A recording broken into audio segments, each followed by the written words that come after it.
Imagine you're on the trip of a lifetime. Suddenly, the streets outside your hotel erupt in chaos. The airport is closed, the borders are sealed, and the government has collapsed. You're trapped. What happens next? For most of us, it's a terrifying thought experiment. But for thousands of people every year, it's a reality. And when it happens, an invisible network of diplomats, soldiers, and support staff kicks into high gear to get you home. Welcome to Fun Facts Online, and today we're diving into the high-stakes world of citizen extraction. Now, you might think of your country's embassy as the place you go when you lose your passport. And you're not wrong. That's part of what's called consular services. It's a fundamental duty every state has to its citizens abroad, all laid out in an international agreement from 1963 called the Vienna Convention on Consular Relations. But when a real crisis hits, a civil war, a massive earthquake, a sudden conflict, those routine services get thrown out the window. Consular officials become first responders on foreign soil. They're tracking down their citizens, providing emergency cash, coordinating medical care, and trying to get critical information out when all communication lines are failing. But before a single military plane takes off, the real work begins in quiet, high-level meetings. This isn't an action movie. At least, not yet. It's a delicate ballet of diplomacy. Diplomats from your home country engage in intense negotiations with the host government, and sometimes even with rebel groups or other non-state actors. The goal is to get a green light for safe passage.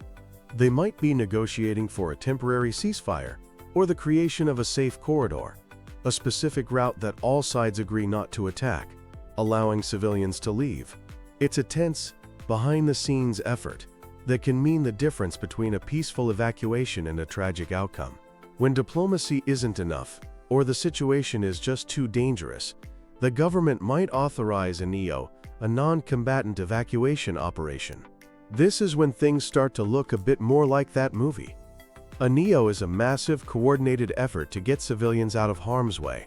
It's usually led by the foreign ministry, but with major backup from the military. We've seen some huge NEOs in recent years. Remember the chaotic scenes from Kabul Airport in 2021? That was Operation Pitting, the UK's largest evacuation in over 70 years.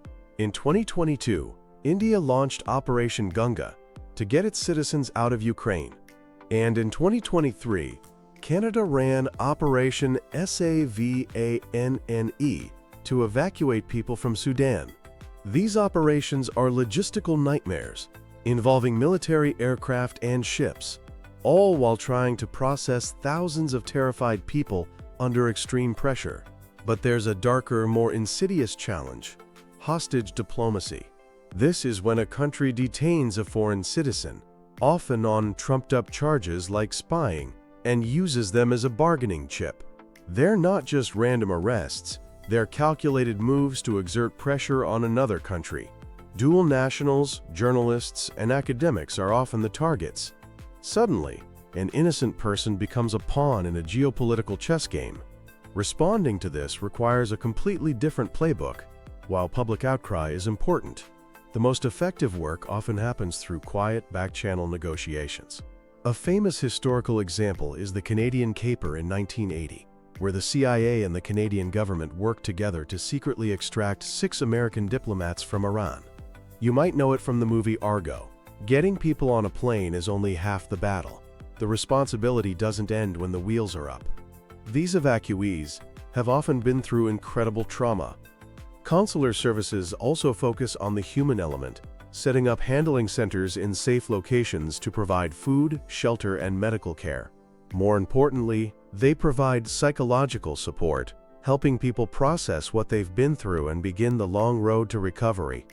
As our world faces more instability from political conflicts and climate-related disasters, the need for these complex extraction operations is only going to grow. Governments are constantly learning from past events, trying to improve their response times and coordination. The European Union, for example, is strengthening its joint consular crisis management. Ultimately, the diplomacy of citizen extraction is a powerful testament to a nation's promise to protect its people, no matter where they are.